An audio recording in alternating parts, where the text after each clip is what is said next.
जिंदगी खेलती भी उसी के साथ है जो खिलाड़ी बेहतरीन होता है। दर्द सबके एक से है, कोई दर्द सह के बिखर जाता है, कोई दर्द सह के निखर जाता है। नमस्कार दोस्तों, पैंथर एकेडमी में आप सभी लोगों का हार्दिक स्वागत है। उम्मीद है आप सारे लोग स्वस्थ होंगे। मैं आपका दोस्त दैनिक समसामयिकी की सीरीज लेकर आपके बीच में उपस्थित हूं।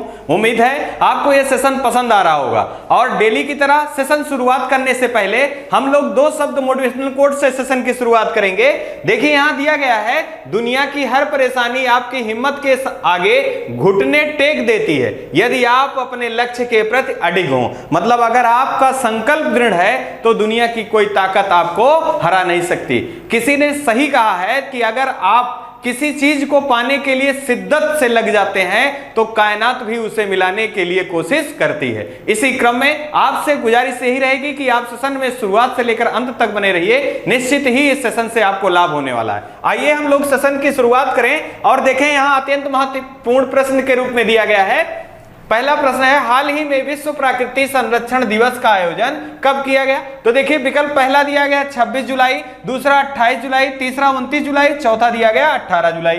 दोस्तों हमारा जो सही कथन इसमें जो हमारा विकल्प है, विकल्प सही जो होगा वो विकल्प नंबर बी सही होगा। 28 जुलाई को विश्व प्रकृति संरक्षण दिवस के रूप में मनाया जाता है। इसका उद्देश्य क्या है? तो जैसे पर्यावरण प्रदूषण हो गया, साथ ही साथ वनों की कटाई हो गई, साथ ही साथ जलवायु परिवर्तन हो गया, इन सारे चीजों की जो आकस्मिकता बनी हुई है, इसी पर जागरूकता फैलाने के लिए विश्व प्रकृति संरक्षण दिवस का आयोजन किया जाता है, जिससे जन सामान्य में प्रकृति के प्रति संरक्षण की भावना जागृत हो। अगर हम बात करें कुछ संरक्षण से संबंधित, प्रकृति से संबंधित, तो कुछ महत्वपूर्ण अधिनियम है जो कि दोस्तों बार बार परीक्षाओं में पूछे गए हैं। हम अगर उनको रिकॉल कर लें तो यहां से प्रश्न गलत नहीं होगा। जैसे अगर हम बात करें विश्व वन्य जीव संरक्षण अधिनियम कब पारित हुआ था? तो 1972 ईस्वी में। अगर हम बात करें विश्व वन संरक्षण अधिनियम कब पारित हुआ था? तो ये दोस्तों 1980 ईस्वी में। साथ ही साथ अगर हम बात करें विश्व पर्यावरण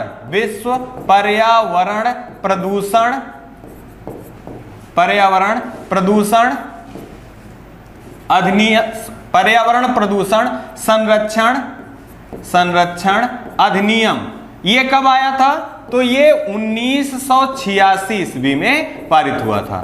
अब यहां पर आपको यह भी याद रखना है, विश्व जल संरक्षण अधिनियम कब पारित हुआ था? तो ये 1980 ईस्वी में पारित हुआ था। ये सारे प्रश्न मैचिंग में दे दिए जाते हैं दोस्तों कि आप निम्न प्रश्न को मैचिंग के आधार पर उत्तर दीजिए। तो यहां से आपको अगर ये चारों प्रश्न आपको याद हैं तो यकीन मानिए आपके प्रश्न गलत होने वाले नहीं हैं। इसी क्रम में अगर हम बात कर लें दोस्तों, एक महत्वपूर्ण प्रश्न और भी आपके सामने है कि ये 26 जुलाई जो विकल्प के रूप में दिया गया है, तो 26 जुलाई को कारगिल दिवस के रूप में या विजय दिवस के रूप में मनाया जाता है। साथ ही साथ अगर हम बात करें 29 जुलाई के रूप में, तो अंतरराष्ट्रीय टाइगर दिवस के रूप में मनाया जाता है। तो यहां से प्रश्न बना हुआ है कि विश्व में सर्वाधिक टाइगर की संख्या कहां है? तो भारत में विश्व के 70% टाइगर की आबादी जो है वो भारत में है। और अगर हम भारत के परिप्रेक्ष्य में देखें कि भारत में कौन से राज्य में टाइगर की संख्या सर्वाधिक है, तो मध्य प्रदेश को टाइगर स्टेट के नाम से जाना जाता है। यहां पर टाइगर की संख्या 526 है। साथ ही साथ अगर हम बात करें 18 जुलाई के बारे में, अंतरराष्ट्रीय नेल्सन मंडेला दिवस के रूप में मनाया जाता है 18 जुलाई को। अब यहाँ कुछ महत्वपूर्ण जो दिवस हैं जो कि परीक्षाओं में बार बार बने रहते हैं, हम उनको रिकॉल कर लें। जैसे देखिए विश्व पर्यावरण दिवस कब मनाया जाता है? 5 जून को। और 2022 की थीम क्या है? ओनली ऑन अर्थ है। जबकि विश्व खाद्य सुरक्षा दिवस ये कब मनाया जाता है? ये 7 जून को मनाया जाता है। विश्व महासागर दिवस ये कब मनाया जाता है? ये 8 जून को मनाया जाता है। विश्व मरुस्थलीकरण रोकथाम दिवस कब मनाया जाता है? ये 17 जून को मनाया जाता है। अगर विश्व योग दिवस की बात करें तो ये 21 जून को मनाया जाता है। साथ ही साथ अब की कौन से क्रम का था? तो ये 8वां है। और कहां इसका आयोजन किया गया था? तो कर्नाटक के शहर मैसूर में। और इसकी थीम क्या है? तो मानवता के लिए योग 2022 की थीम है। विश्व ओलंपिक दिवस ये 23 जून को मनाया जाता है। विश्व जनसंख्या दिवस अत्यंत ही महत्वपूर्ण है। प्रत्येक 11 जुलाई को विश्व जनसंख्या दिवस के रूप में मनाया जाता है। अंतरराष्ट्रीय नेल्सन मंडेला दिवस 18 जुलाई को मनाया जाता है। विश्व हेपेटाइटिस दिवस ये 28 जुलाई को मनाया जाता है। अब यहां से आपको एक प्रश्न और याद रखिए, अगर आपके प्रश्न में विश्व हेपेटाइटिस दिवस दिया हो या विश्व प्राकृतिक संरक्षण दिवस दिया हो तो ये दोनों प्रश्न का उत्तर हमारा क्या होगा दोस्तों? ये 28 जुलाई होगा। इसी क्रम में हम लोग आगे बढ़े और देखें अगला प्रश्न। हाल ही में विश्व एथलेटिक्स चैंपियनशिप 2022 में कौन सा देश पदक तालिका में प्रथम रहा? अब यहां देखिए, पहला दिया गया अमेरिका, दूसरा नॉर्वे, तीसरा चीन, चौथा भारत। दोस्तों हमारा इस प्रश्न का जो सही आंसर होगा विकल्प नंबर ए सही होगा, अमेरिका। अब यहां विश्व एथलेटिक्स चैंपियनशिप की बात हो रही है तो हम क्विक रिवीजन के रूप में देख लें कि इसका आयोजन कहां किया जा रहा है? यूएसए के शहर यूजीन में। और ये संस्करण कौन सा है दोस्तों? 18वां संस्करण है। और इसमें जो खेल वाले प्रतिभागी हैं 200 देश इसमें भाग ले रहे हैं, जबकि 2000 खिलाड़ी इसमें प्रतिभागी के रूप में भाग ले रहे हैं। अगर हम बात करें यहां पर पदक तालिका में प्रथम स्थान पे कौन है? तो पदक तालिका में प्रथम स्थान पर यूएसए है। और हम यहां भारत के बारे में बात करें तो भारत का स्थान यहां पर 33वां है। साथ ही साथ हमको यहां से याद रखना है कि भारत के एकमात्र नीरज चोपड़ा जी जो हैं, नीरज चोपड़ा जी, इन्होंने सिल्वर पदक प्राप्त किया है, सिल्वर पदक प्राप्त किया है। साथ ही साथ अगर हम बात करें भारत के परिप्रेक्ष्य में विश्व एथलेटिक चैंपियनशिप में पदक प्राप्त करने वाले कौन से भारतीय हैं? तो दूसरे भारतीय हैं। पहले भारतीय के रूप में कौन रही हैं? तो महिला खिलाड़ी अंजू बॉबी जॉर्ज रही हैं। उनका किस खेल से संबंध था? तो लंबी कूद से उनका संबंध था।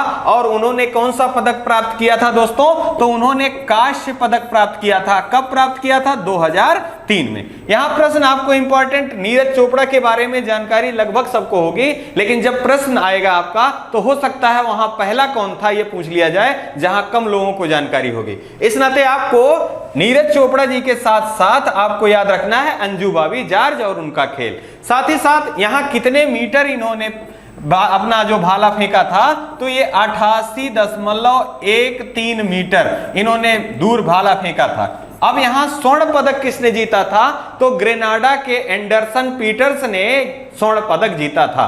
साथ ही साथ अगर हम कुछ हाल फिलहाल में पदक तालिका में भारत के स्थान के बारे में बात कर लें क्विक रिवीजन के रूप में दोस्तों, बात करें टोक्यो ओलंपिक की दोस्तों, तो इसमें भारत जो पदक तालिका में स्थान था, इसमें भारत का स्थान जो था ये दोस्तों 48वां था। लेकिन पदक तालिका में सबसे पहले कौन था? तो पदक तालिका में सबसे पहले यहां भी यूएसए था।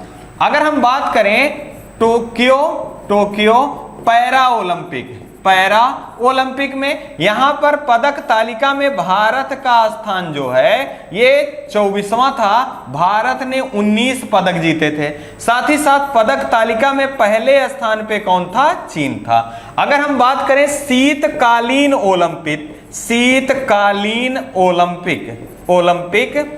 ओलंपिक में पदक तालिका में प्रथम स्थान पे कौन रहा दोस्तों? तो ये नॉर्वे रहा पहले स्थान पे। और भारत यहां पर कोई भी पदक जीत नहीं सका, क्योंकि यहाँ का जो खिलाड़ी जो यहाँ के गए थे, एकमात्र खिलाड़ी गए हुए थे और 4 सदस्यीय दल गया हुआ था। तो यहाँ पर पदक तालिका में भारत का कोई स्थान ही नहीं था, क्योंकि इन्होंने कोई पदक जीता ही नहीं था। अब एक बार निकाल कर लें, अगर बात करें टोक्यो ओलंपिक की, तो भारत का स्थान 48वां था। इसमें 7 पदक इन्होंने जीता था।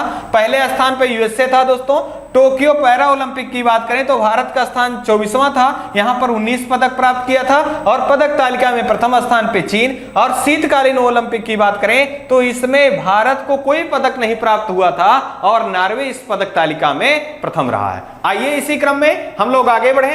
अगला प्रश्न आपका है, हाल ही में जारी हारून सूची के अनुसार वर्ष 2021 में भारत की सबसे धनवान महिला कौन बनी? यहां देखिए, पहला दिया गया फाल्गुनी नायर, दूसरा रोशनी नाडर मल्होत्रा, तीसरा दिया गया किरण मजुमदार शाह और चौथा दिया गया नीता अंबानी। तो यहां जो सही हमारा विकल्प होगा, विकल्प नंबर बी सही होगा, रोशनी नाडर मल्होत्रा। ये भारत की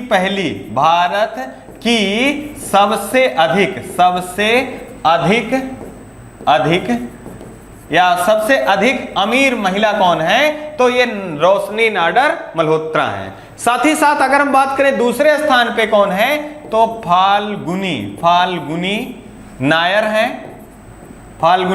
हैं। और अगर हम तीसरे स्थान की यहां बात करें तो किरण मजुमदार शाह हैं। ये तीनों आपको जरूर याद रखना है। साथ ही साथ हाल ही के दिनों में एक प्रश्न दोस्तों चर्चा में रहा है कि विश्व में चौथे क्रम के सबसे अमीर व्यक्ति की सूची में गौतम अडानी जी आए हैं, तो इन्होंने किसे चौथे स्थान से रिप्लेस किया? या आप ऐसा कह सकते हो कि विश्व में सर्वाधिक अमीरों की सूची में चौथे क्रम में आने वाले कौन से व्यक्ति हैं? तो वो गौतम अडानी हैं। गौतम अडानी हैं और इन्होंने चौथे स्थान से रिप्लेस किसे किया है?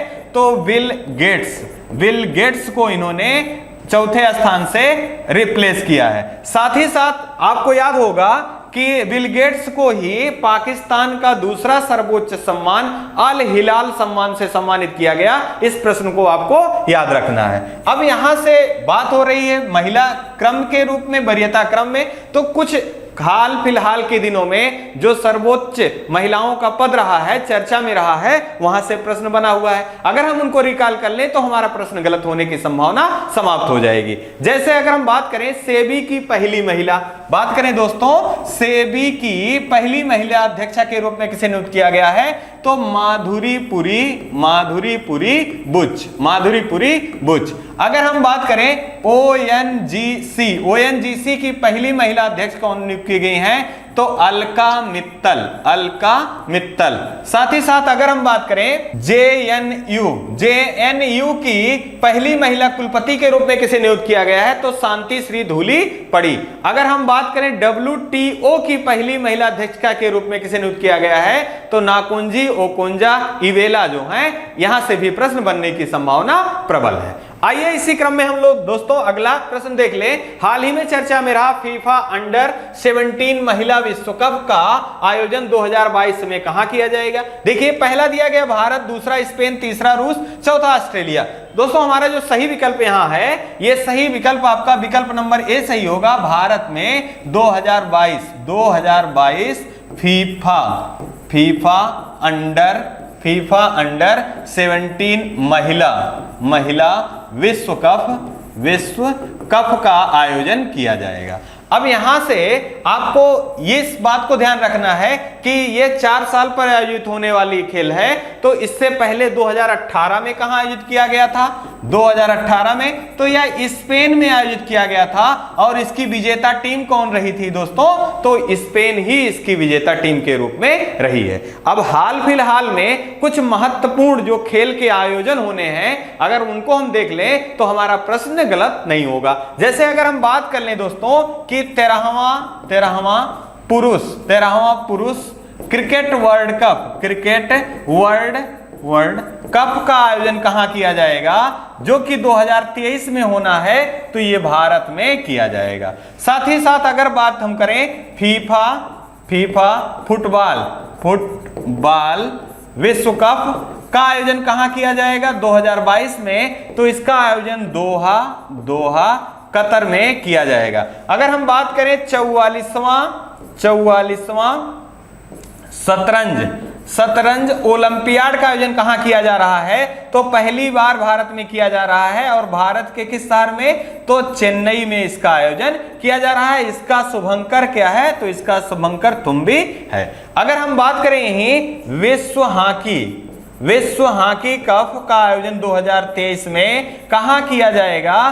तो ये भारत के राउरकेला, भारत के उड़ीसा राज्य के राउरकेला और भुवनेश्वर में आयोजित किया जाएगा। एक प्रश्न और भी महत्वपूर्ण है दोस्तों कि G20 देशों का बैठक 2023 में कहां आयोजित किया जाएगा? तो 2023 में जो है ये भारत में आयोजित किया जाएगा, और भारत के किस राज्य में? जम्मू और कश्मीर राज्य में किया जाएगा। इसके शेरपा किसे नियुक्त किया गया है? तो अमिताभ कांत जी को G20 देशों की बैठक जो होगी उसका शेरपा भारत की तरफ से नियुक्त किया गया है। आइए इसी क्रम में हम लोग आगे बढ़े। यहां देखिए खेल के परिदृश्य से कुछ महत्वपूर्ण खिलाड़ी के नाम दिए गए हैं। कभी कभी होता क्या है दोस्तों, प्रश्न आपको खिलाड़ी के खेल से संबंधित पूछ लिया जाता है, तो वहां पर हम नाम तो सुने होते हैं लेकिन वहां हमारा खेल क्लियर नहीं होता है, किस खेल से संबंधित है, तो वहां प्रश्न गलत होने की संभावना अधिक हो जाती है। इसी क्रम में हमारा केवल एक ही उद्देश्य है कि आपको 100% सफलता तक पहुंचाना। अगर ऐसा होता है तो इसमें मेरी और आपकी दोनों की सफलता छिपी हुई है। अब आइए देखें, अगर हम बात करें मिताली राज की, तो विश्व की सबसे अधिक रन बनाने वाली खिलाड़ी कौन है? तो वो मिताली राज हैं। साथ ही साथ 6 विश्व कप में भाग लेने वाली विश्व की सबसे नंबर 1 की खिलाड़ी कौन है? तो वो मिताली राज हैं। मतलब 6 वर्ल्ड कप में हिस्सेदारी वाली खिलाड़ी कौन है विश्व में पहली खिलाड़ी? तो मिताली राज हैं। साथ ही साथ अगर अवनी लखेरा के बारे में बात करें तो पैरा ओलंपिक में इन्होंने 2 पदक, 1 स्वर्ण और 1 कांस्य पदक जीता था, और इनका संबंध शूटिंग से है। अगर कुनेरू हेम्पू के बारे में बात करें तो इनका संबंध जो है ये शतरंज के खिलाड़ी हैं। अगर हम बात करें हर्षदा गरुड़ की, तो जूनियर वेट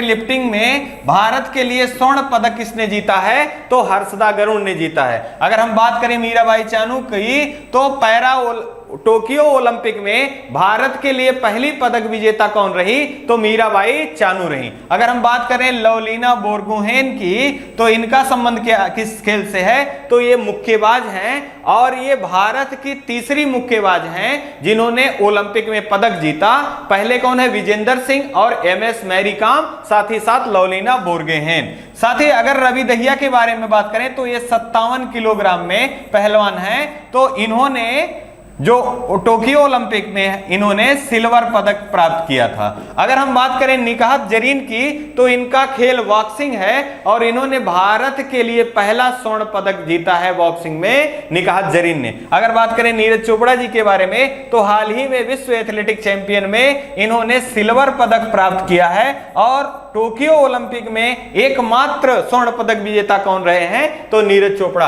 अगर हम बात करें देवेंद्र झाझड़िया के बारे में, तो ये अत्यंत ही महत्वपूर्ण प्रश्न है। पैरा ओलंपिक में सबसे प्रबल खिलाड़ियों के रूप में या सबसे अधिक सफल खिलाड़ियों के रूप में ओलंपिक में कौन रहे? तो देवेंद्र झाझड़िया रहे। इन्होंने 3 पदक प्राप्त किया, और इनका संबंध किससे है? ये भी भाला फेंक है। अगर बात करें स्मृति मंधाना की, तो ICC women cricketer of the women के रूप में किसे चुना गया है? तो वो स्मृति मंधाना को चुना गया है। उम्मीद है ये सारे प्रश्न आप याद रखेंगे। अगर ऐसा करते हैं तो आपकी सफलता के लिए ये जरूर मददगार साबित होंगे। आइए इसी क्रम में अगला प्रश्न देख लें। हाल ही में किस भारतीय राज्य में हरेली पर्व का आयोजन किया गया? अब यह देखिए, पहला दिया गया असम, दूसरा छत्तीसगढ़, तीसरा उत्तराखंड, चौथा उत्तर प्रदेश। तो यहां हमारा जो सही होगा विकल्प नंबर बी सही होगा। छत्तीसगढ़ में हरेली पर्व का आयोजन किया गया। ये कब किया जाता है? तो श्रावण मास के अमावस्या के समय हरेली पर्व का आयोजन किया जाता है, और ये संबंधित किससे है? तो छत्तीसगढ़ से है। अब छत्तीसगढ़ से ही एक प्रश्न आपको याद रखना है। भारत का नियाग्रा के नाम से कौन सा जलप्रपात है जिसे जाना जाता है? तो चित्रकूट जलप्रपात जो है वो भारत का नियाग्रा के नाम से जाना जाता है। किस नदी पर है? ये इंद्रावती नदी पर है। साथ ही साथ अगर हम बात करें यहां पर छत्तीसगढ़ में ही, छत्तीसगढ़ में भारत का 53वां टाइगर रिजर्व, 53वां टाइगर रिजर्व कौन सा है? तो गुरु घासीदास टाइगर रिजर्व जो है वो संबंधित कहां से है? छत्तीसगढ़ से संबंधित है। अगर एक यहां से पर्व हरेला की जगह पे, एक हरेली की जगह पे हरेला भी पूछा जाता है, तो आपको यहां याद रखना है हरेला और हरेली। हरेली जो है ये छत्तीसगढ़ से संबंधित है, जबकि हरेला जो है ये उत्तराखंड राज्य से संबंधित है। अब उत्तराखंड से संबंधित महत्वपूर्ण जानकारी के रूप में कि भारत में लाइकेन पार्क, भारत में पॉलिनेटर पार्क, और साथ ही साथ उत्तराखंड को देवों की भूमि या फूलों की घाटी के नाम से किसे संबोधित किया जाता है? तो ये उत्तराखंड राज्य को संबोधित किया जाता है। और नई शिक्षा नीति को प्राइमरी स्तर में लागू करने वाला भारत का पहला राज्य कौन है? तो ये उत्तराखंड है। इस चीज को आपको याद रखना है। अब यहां देखो, जैसे आपसे पूछा जाता है बिहू, बिहू नृत्य कहां से संबंधित है? तो ये असम राज्य से संबंधित है। आपसे पूछा जाता है ओणम कहां का त्योहार है? तो केरल का। अगर हम छत्तीसगढ़ के बारे में बात करें, नृत्य क्या है? तो पिंडवानी नृत्य कहां का है? वो छत्तीसगढ़ का नृत्य है। आइए इसी क्रम में हम लोग कुछ महत्वपूर्ण योजनाएं हैं देख लें। जैसे देखिए यहां किसान सम्मान निधि कब प्रारंभ हुआ? 24 फरवरी 2019 को गोरखपुर से प्रारंभ हुआ था। आयुष्मान योजना कब प्रारंभ हुआ था? तो 23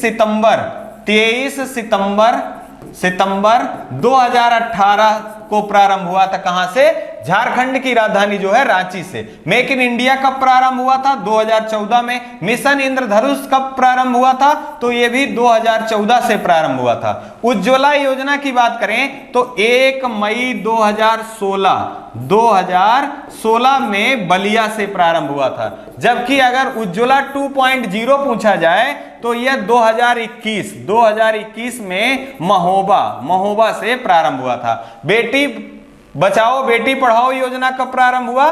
तो ये 2015 में बेटी बचाओ बेटी पढ़ाओ योजना हरियाणा के पानीपत से प्रारंभ हुआ। अगर हम बात करें मृदा कार्ड की योजना कब प्रारंभ हुआ?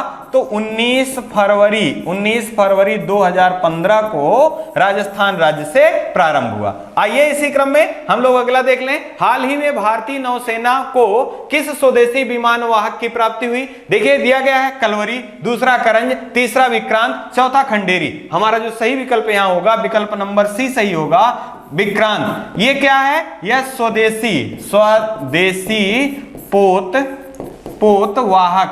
पोतवाहक विमान है। और इसका निर्माण कहां किया गया है?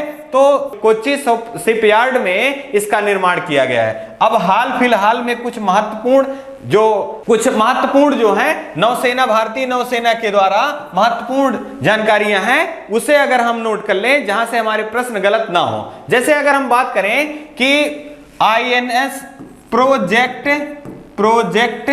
75 क्या है? तो प्रोजेक्ट 75 स्कॉर्पियन श्रेणी की पनडुब्बियों का सीरीज है। इसे प्रोजेक्ट 75 के नाम से जाना जाता है। कौन कौन है? तो इसमें देखिए 3 यही दिया गया है, कलवरी दिया गया, करंज दिया गया, खंडेरी दिया गया है। अगला आपका बेला है,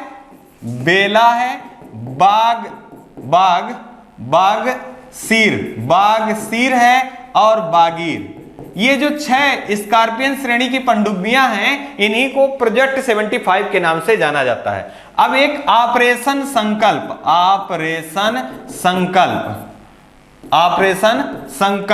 इसका संबंध क्या है? तो खाड़ी देशों में जहाजों की सुरक्षा के लिए ऑपरेशन संकल्प भारत के द्वारा चलाया गया। इसमें प्रतिभाग किसने लिया? तो INS तलवार ने इसमें भाग लिया। साथ ही साथ अगर हम बात करें प्रेसिडेंट कलर अवार्ड से किसे सम्मानित किया गया है? तो INS बलसुरा को प्रेसिडेंट कलर अवार्ड से सम्मानित किया गया है। साथ ही साथ अगर हम कुछ महत्वपूर्ण जानकारियों के रूप में अन्य देखें तो यहां पर आपको भारतीय नौसेना से संबंधित, तो भारतीय नौसेना के प्रमुख कौन है?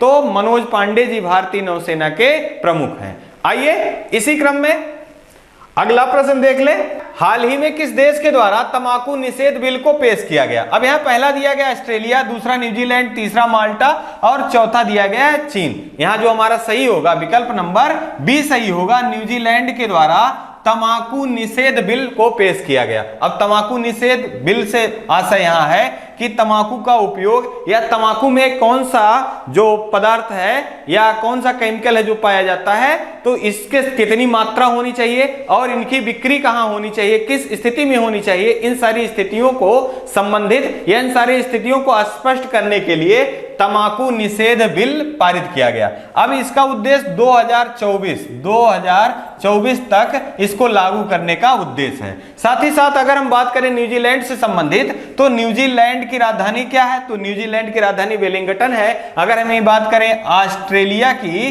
तो ऑस्ट्रेलिया की राजधानी कैनबरा है। और यहां देखिए माल्टा दिया गया है, तो अफीम की खेती के लिए, अफीम की खेती करने के लिए वैध किस देश ने घोषित किया है? तो माल्टा देश ने अफीम की खेती को वैध घोषित किया है। जबकि चीन के बारे में बात करें तो चीन की राजधानी बीजिंग है। अब यहां से कुछ महत्वपूर्ण प्रश्न और भी आपको देखना है। जैसे अगर हम बात करें कि विश्व तंबाकू निषेध दिवस, विश्व तंबाकू निषेध